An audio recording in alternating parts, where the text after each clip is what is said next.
My name is Chris Thurton. If I haven't met you, I hope to meet you. My name tag says Thurt. It's just my last name short. Don't be confused by it. Some people think it's my first name. It's my last name, just shorter. That's all good.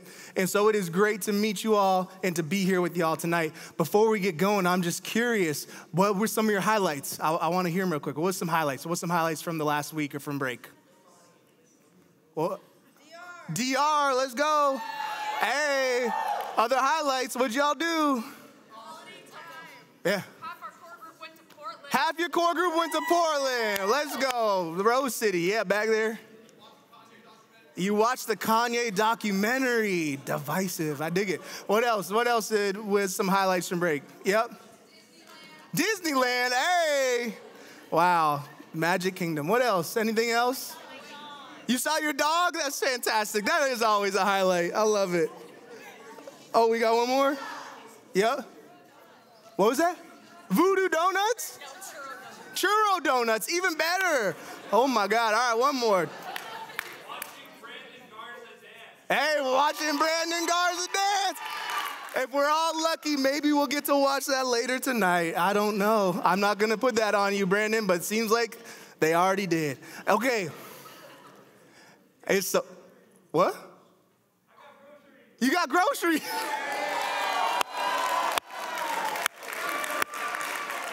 And the lesson for tonight is that with Jesus, even the most ordinary activities can become extraordinary. Let's go. And we can go home now. Just kidding, we won't. The night is just beginning, it's young. I'm so excited. Hey, one of my highlights of this past break was actually my birthday. It was my birthday. Kind of funny.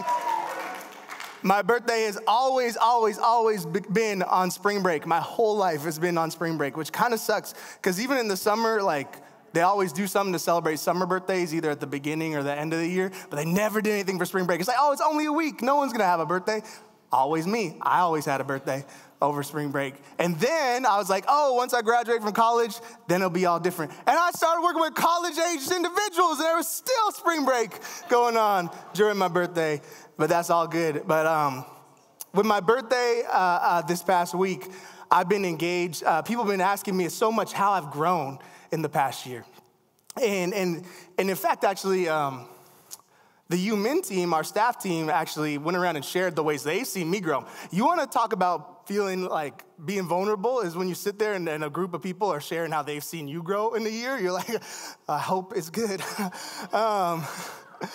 I don't know, which was dope. It was a really cool experience to sit there and have people share the way they see me grow. But one of the things that I've recognized is that as we grow and as we age, growth can also be called change. And change is a big part of life. Can y'all say change? There you go. That's good. When I say the word change, what y'all think of? What's the first thing that comes to your brain when I say the word change? What? Money? What about changes? When I say changes, what comes to your mind? Graduation. Justin Bieber. What else? Huh? When I hear the word changes, the first thing that literally comes to my mind is Tupac. Changes. I see no changes, but I do. I see lots of changes. How many y'all know the song Changes by Tupac? Okay, if you don't, go listen to it. I'm dating myself as it was just my birthday, but that's all right. And one of the fascinating things to me about changes is change is just an actual part of life. And it's a real part of life. It's a constant. In fact, the Greek philosopher Heraclitus says that the only constant in life is change. The only constant in life is change. It's a fascinating thing. Change happens. In fact, all y'all sitting here have changed. You're actually fully changed from who you were 7 to 10 years ago. Did you know that every 7 to 10 years, all the cells in your body regenerate? So every 7 to 10 years, you are a completely different organism than you were 10 years previous. Kind of wild. Change is a part of life. Change might be scary for you. It might be intimidating for you. You also might be like, I love change. Bring it on. All the things. But the interesting thing about change is we experience it everywhere. And some of the changes that we might be experiencing could be physical. We might be moving. We might have moved someplace, and like literally our surroundings have physically changed. It might be relational. We might have had a breakup or entered into a new relationship, and there's been a relational change in our lives. It could be intellectual, like you're starting a new major, a new class, or kind of navigating life decisions, and you have these intellectual changes going on. It also could be emotional, where your favorite football player has been traded to Denver. Too soon? Probably. You know what hit me more? It was Bobby Wagner, I'm not gonna lie. That hit me. Whew. Okay, take a moment, and we back. Okay. But the reality, I think, when it comes to change is that it involves all of those things. When we experience change in our lives, it can hit us in physical ways, relational ways, intellectual ways, emotional ways. We probably experience all of those range of emotions and experiences when we interact with change. Am I alone in that? When life changes for me, a lot of times I will feel it physically, relationally, intellectually, and emotionally. Change is inevitable. It's a part of life. And there's a reason that we have decided this quarter as we enter into a season of change, springtime. So the flowers are blooming. If you're like me, you know that it's spring because your allergies are hitting. Oh my God, it's so bad. My allergies are hitting. I know that there's a change in the weather happening because a couple of weeks ago I woke up with hay fever. My eyes were all, I couldn't breathe through my nose. And then the cherry blossoms came out. I took a little Flonase, an allergy pill. I was good to go. You know it's allergies. It's wild. Change has happened. We're in a season of change. Many of you might be graduating and moving on to out of college. Some of y'all might be getting new jobs and internships this summer. Some of y'all might be changing majors or entering into your major. Some of y'all might just be starting a new job. Some of y'all might just be getting another year older. You might not even be in school right now, but you experience the plethora of changes in life. And so we've decided this quarter that is full of changes, full of discernment, full of figuring out what to do with our lives next, that we would start a series called Changes. And so for the next 7 weeks, we'll be engaging with some stories found throughout the Old Testament. We asked y'all what you wanted to hear, and y'all like, we don't hear enough about the Old Testament. So we're like, well, let's give you a bunch of Old Testament. So over the next 7 weeks, we're going to look at different stories found in the Old Testament of the Bible, which is what we believe is the Word of God that reveals who God is to the world. And so for the next 7 weeks, we'll be looking at this concept of change and engaging with stories from the Bible and the Old Testament. Sound good? Y'all on board? Is this intriguing enough for you? Okay, here's the deal. I know that y'all have been experiencing changes, and I'm going to ask y'all, as this community continues to grow and change, I love feedback.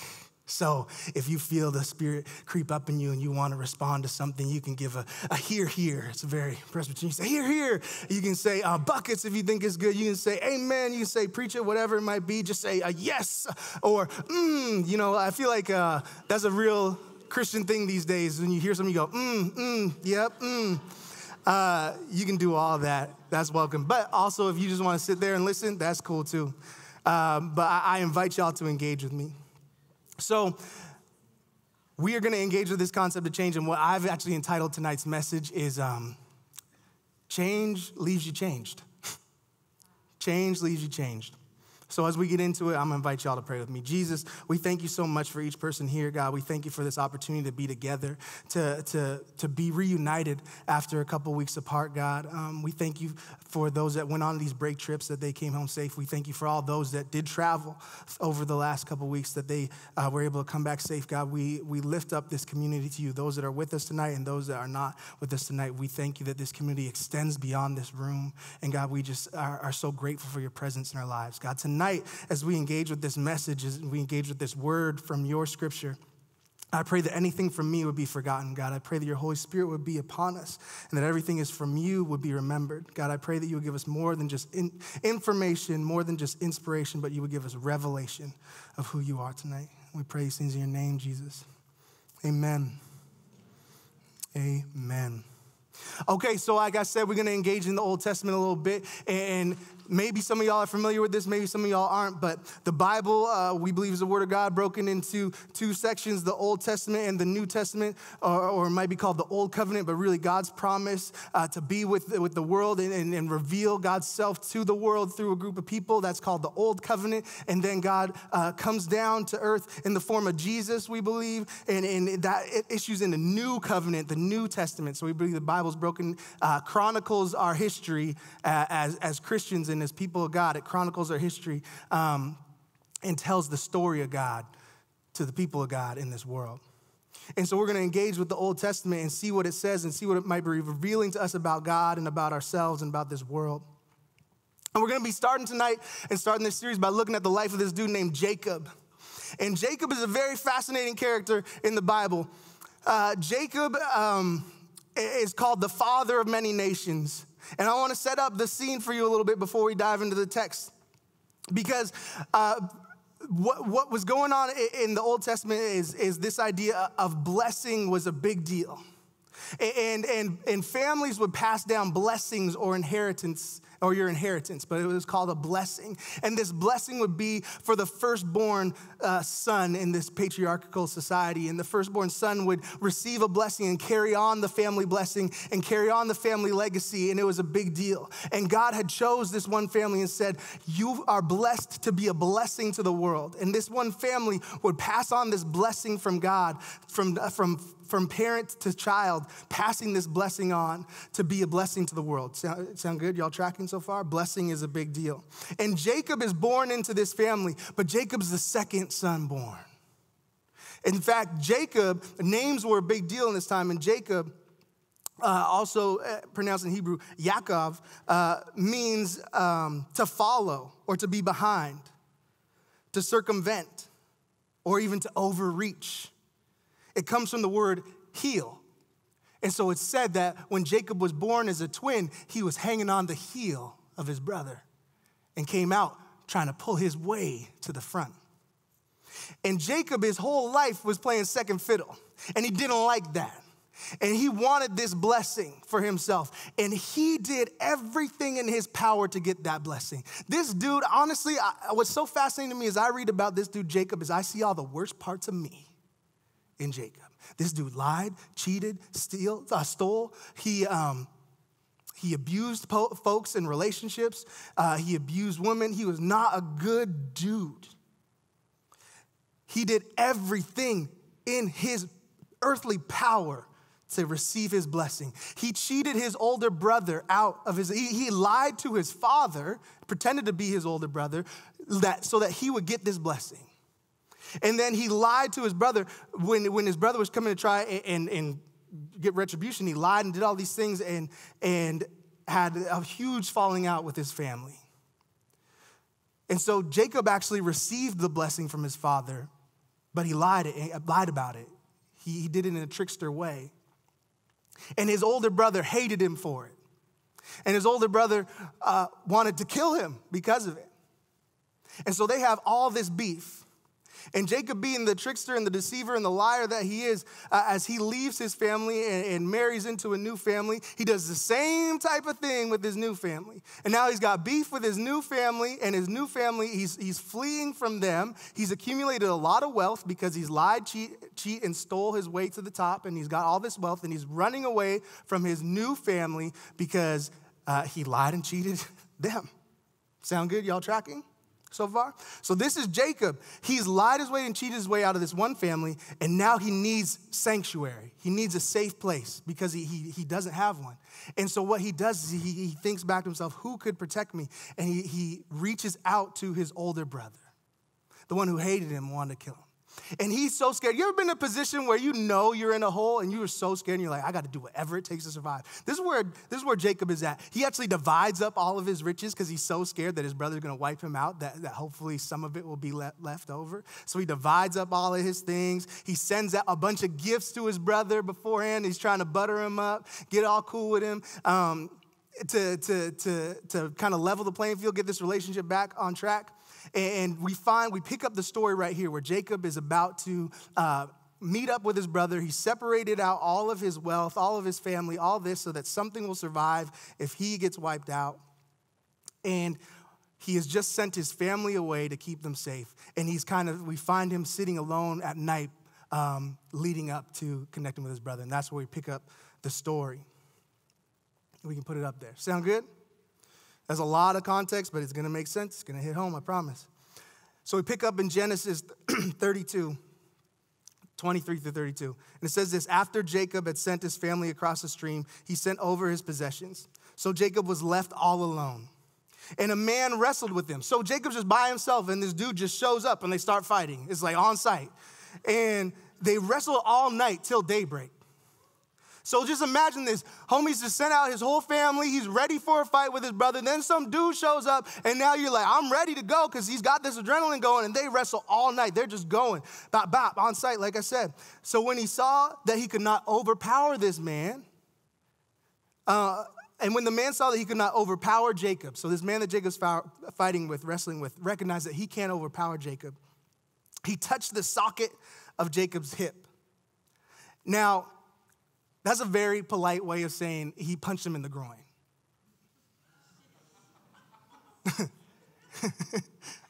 I don't know how a better way to say it. That's what happened. But this dude punched him so hard, he knocked his hip out of socket. Can you imagine? Yo, the Bible is wild, y'all. Okay, this is like any reality show you've watched, any drama, Keeping Up with the Kardashians, Below Deck, Real Housewives, whatever, like, ain't got nothing on this, I'm telling you. I'm telling you. And so when this dude saw he couldn't overpower Jacob, he touched him, he punched him where it counts, and so that his hip was now wrenched as he wrestled with him. And the man said, let me go, it's daybreak, I'm done. But Jacob said, well, remember what Jacob's been about? He's been looking for this blessing his whole life. He said, I'm not gonna let you go till you bless me. And the man asked him, what's your name? And Jacob answered that it is Jacob. And then the man said to him, your name will no longer be Jacob. Remember, Jacob's name had been one who came in second, was trying to always scheme their way to the top. He says, your name will no longer be Jacob, but it will be Israel, because you have struggled with God and with humans and you have overcome. Jacob said, please tell me your name. But he replied, why do you ask me my name? And then he blessed him there. So Jacob called the place Peniel, saying, it is because I saw God face to face, and yet my life was spared. See, actually, he wasn't wrestling with just a dude. He was wrestling with God all night. Y'all ever wrestle with an older sibling or someone bigger than you? In college, my roommate, okay, first off, my sister's a lot older than me. She married a dude that was like 6'5" in the Army. I'm not 6'5". And like, when I was younger, we would wrestle, and I stood no chance whatsoever. But he would let me think I had a chance, but then he'd like pick me up and throw me on the couch. Same thing when I was in college, my roommate, 6'9", on the basketball team, just a beast. And I always thought I was scrappy. I thought, I got this dude. You ever fight with someone you outmatched with? But then they let you think you're in it, and then they just do something to show you like, hey, at any point, I got you. That's what happens to Jacob. He thinks he's got God on the ropes, and God's like, no, let me punch you in the groin. I can't make this up. This is in the Bible. And so he says, I saw God face to face, and yet my life was spared. Then the sun rose above him as he passed Peniel, and as he was limping because of his hip. Now his hip has been thrown out of socket. Now he's got a limp because he's walking with a limp. Therefore, this day the Israelites do not eat the tendon attached to the socket of the hip, because the socket of Jacob's hip was touched near the tendon. And so if you aren't picking up what's happening right now, this dude Jacob has been looking to receive a blessing his whole life, and he's been fighting his way to receive a blessing his whole life. And this blessing was his family legacy. This blessing was what God had said to his forefathers, that they would be blessed to be a blessing to the world. And so he's like, this is a big deal. He's been trying to get this blessing. He's been doing whatever it takes to get it. And he comes face to face with God. After he's wrestled with human beings his whole life, he comes face to face with God, and he wrestles God. And at the end, God gives him this blessing. But in it, Jacob is wounded, and his hip is knocked out of socket, and he's changed forever. He walks with a limp wherever he goes. But his name is also now changed to Israel, which means one who wrestles with God. So no longer is Jacob's identity as one who is scheming and lying and stealing to try and work his way to the top. He is now one who is known that wrestles with God. And not only is his name changed, but his body is physically changed, so that whenever he walks, he will remember, I ain't the liar, I ain't the stealer, I ain't the cheater. I'm the one that gets into it with God, and God has blessed me. His whole life is changed. But what I want you to see, even before this interaction with God, where his hip is touched, Jacob's already changing.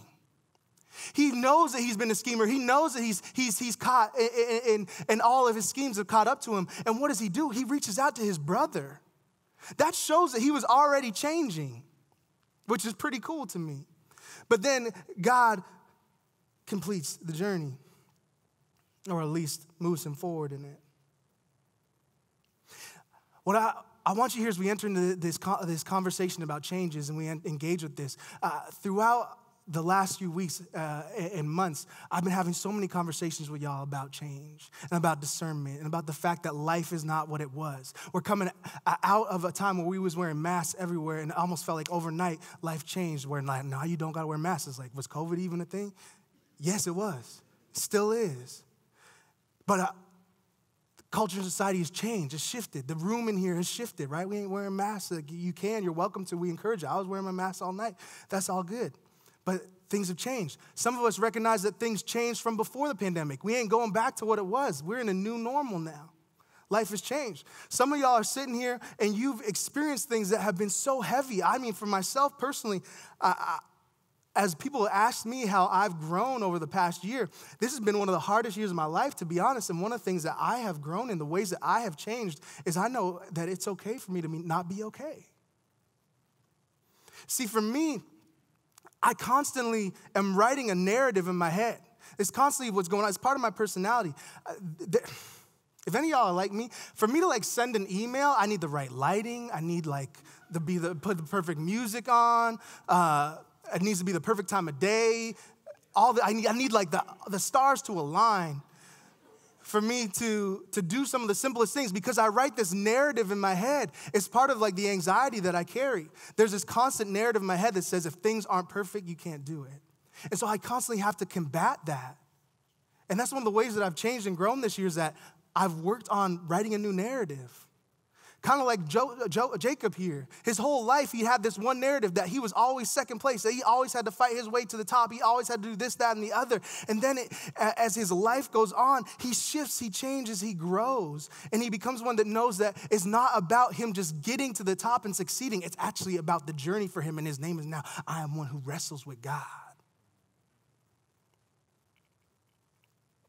See, I've had folks come into my office and go on walks with me, and they've asked me about this concept of discernment. Y'all heard discernment? Say discernment. Y'all know what that is? It's a fancy word for decision-making, more or less. And people ask me about this idea of discernment and what it means and how they can make the right decisions in their lives. And more often than not, if you're actually wrestling with the decision, it's probably between two good things. And because if it wasn't, it might be an easier decision.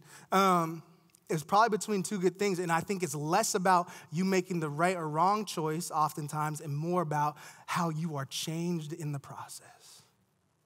And for me, the discernment process, the decision-making process, has become more about aligning myself with God, who God is, who God says that I am, and walking forward confidently in that into whatever decision that I make.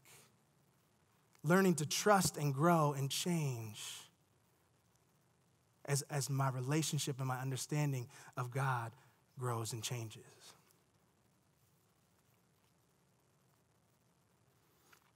See, change isn't always bad. As I expressed earlier, every 10 years, your whole cells regenerate. But also, if I was who I was 10, 20 years ago, I don't know what I'd be doing. Let me throw a picture up there. I mean, look at that dude. That ain't even me, that's Drake. But, next one, that is me. Me and Drake, both Toronto boys. You don't know me, we're from Toronto, we're from the 6, baby. And, but if I was still that dude, there's no way I'd be out here talking to y'all right now. My life has changed. I grew up in Toronto. I moved across the country into another country when I was 13 years old. Then I ended up coming up to Seattle. My whole life has been all about change since I was a little kid. All of our lives have been, but I've experienced some big shifts in my life. And it's helped develop me and make me who I am. Not all change is bad. If I was still this insecure 13-year-old skinny little dude, there's no way I'd be able to do some of the things that I'm doing right now. Change is good. You can take that off. We don't even keep looking at that. We don't even look at that either. I used to wear that Jordan jersey under my clothes every day. It was fantastic. Some things never change. I'm still rocking jerseys. Okay. Change can be a good thing. Change shows that we're growing. Okay? Think of all your relationships right now. Do they look the same as they have and as they always have? And if they do, there might be some issues.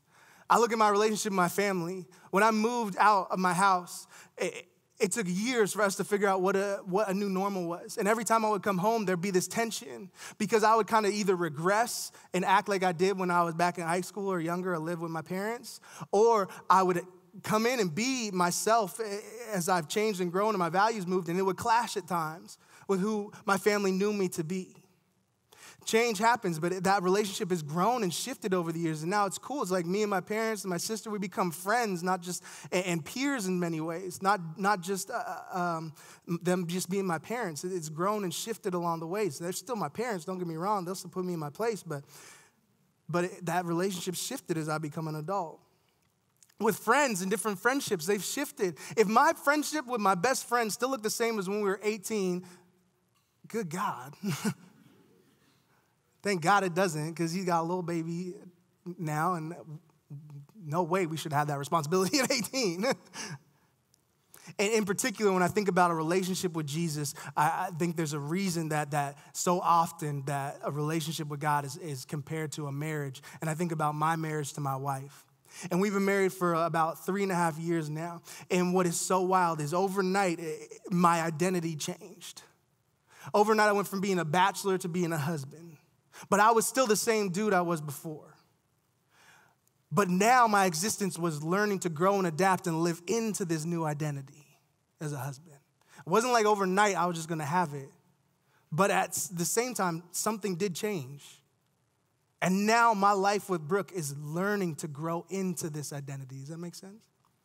And thank God that I'm not the same dude that I was 3 years ago when we married. Because if I was, then I still, let me think of some of the stupid things that I do. But just over the years, I've learned, here's one. When we first started dating, me and Brooke, we would, when we'd talk on the phone or text, like we would stay up till like 2 in the morning. It would be like, we'd have these long conversations. And when we were saying goodbye to each other at the end of the night, it would be so lingering. And you say, oh, goodbye, oh, bye. No, you say bye next. No, you say bye next. All this. Something that was kind of cute when we first started dating, I asked her, hey, do you want to go on another date? And then she turned to me, she said, do you want to go on another date? And I was like, yeah, I just asked you if you want to go on another date.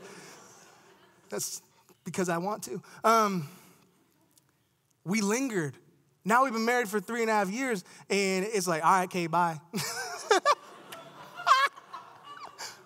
It's different, right? At the beginning of our relationship, it was new, it was fresh. There was all these feelings and emotions, and we were insecure. 3.5 years later, we still have all these emotions, but they've grown and developed, and there's a security there that I don't have to like always be proving myself to prove that, oh yeah, I love her. Now, goes, fellas and ladies and whoever in here, it goes a long way to show affection. I'm not saying don't do that.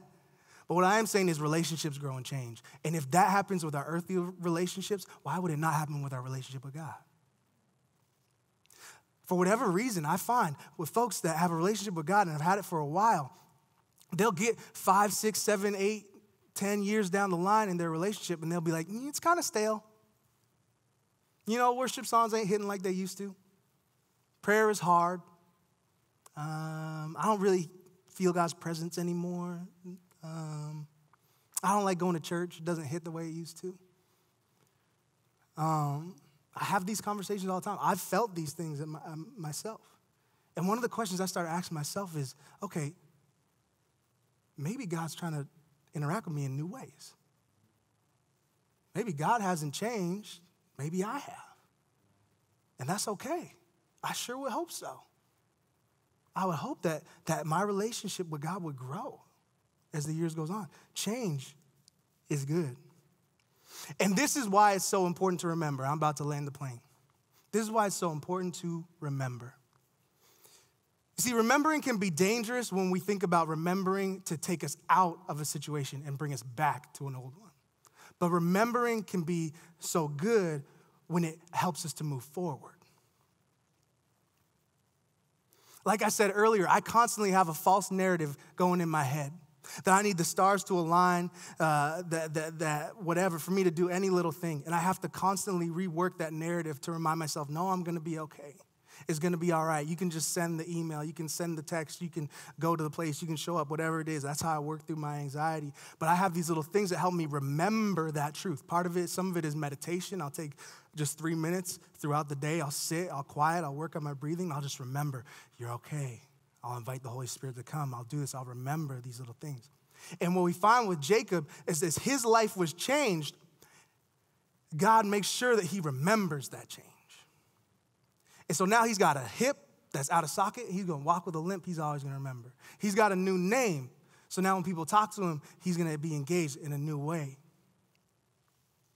And then he sets up these altars. He sets up these stones. He sets up these things. So now whenever you walk past this place, he says, this is the place where I was face to face with God. But this isn't so that he can go back and experience something that he experienced before. It's so that he can remember that the same God who I saw face to face and changed me then is the same God that I can see face to face now and can help me change now. You hear me? You hear what I'm saying? You tracking? Remembering doesn't take us backwards. It actually propels us forward. This concept of remembering has become a big one for me because I've been thinking about as we continue to move towards Easter, you probably heard me say it because it's been a big thing in my life. And if you haven't, I'm going to say it again now. Remembering is a big deal to me. When Jesus invites us to remember him, it's been reframed for me in the ways that this remembering is bringing together that which has been disassembled.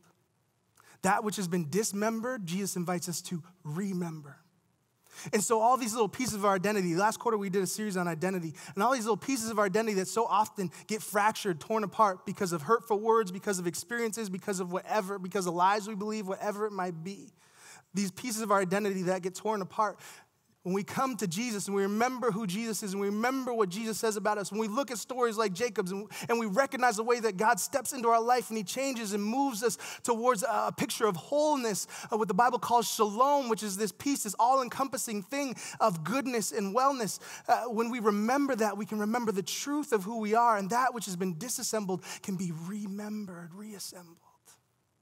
It's important to remember what God has done, because then when we face the changes in lives, whether we are making decisions or life happens and now we are forced into a change, we can remember God was present with me then, he'll be present with me now. Not just because the Bible tells me that God was present with Jacob, but because I've experienced it. People ask me why I believe this. It's not just because of a vision of what will be. It's not just because of stories of what has been. It's because of the ways that God intersects and interjects into my life on a daily basis. Jordan talked about going and getting groceries as a highlight of his day, of his week. Whether that's true or not, I don't know. What I do know is that when God is present in our lives, he has the opportunity to change ordinary moments into extraordinary. When we remember God's presence in our lives, there's an opportunity to take the worst parts of our lives and for them to be redeemed. And we may walk away with a limp. Even Jesus, after he was resurrected, had scars in his hands and feet and in his side. We might walk away a little bruised and battered. But that doesn't mean our story's over.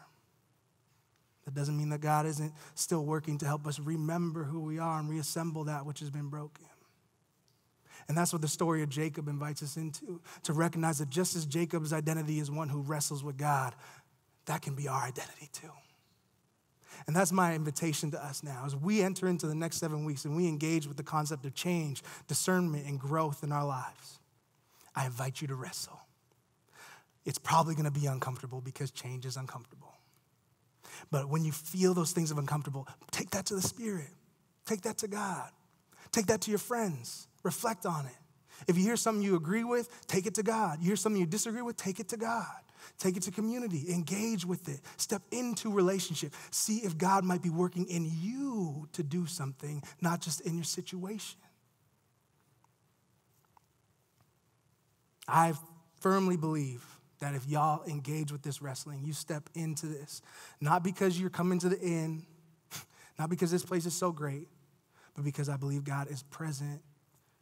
I believe you will be changed at the end of this series because you will have had a real encounter with God. And even if it doesn't happen in this place, I believe that what we're trying to do here is remind you of God's presence so that you can have a real encounter out there too. It doesn't just happen here. This place is to remind you that God's just as present out there. Amen? Jesus, we thank you. We thank you that change leaves us changed. God, we thank you that you love us unconditionally. We thank you that you're with us and you're for us. God, we pray that as we engage in this series, you would help us to wrestle well. And God, we pray that just as Jacob stayed in the fight, that we would stay in it with you as well. And just as you allowed Jacob to stay in the fight, we pray that you would allow us to stay in it as well. And God, we pray that we would experience your blessing. That blessing that you gave to Jacob is the same blessing that you give to us. That as we encounter you, as we recognize the goodness of you, God, and we see that reflected in us and we see the goodness of who we are, that would bless the world around us, God. I pray that we would be a community that is blessed to be a blessing. Not one that just seeks our own gain and our own advantages and our own working our way up the system, but God, that as we receive blessing, we will bless the world around us. So God, I pray that you would help us to embrace the change as we embrace you and are embraced by you. In your name, Jesus, amen.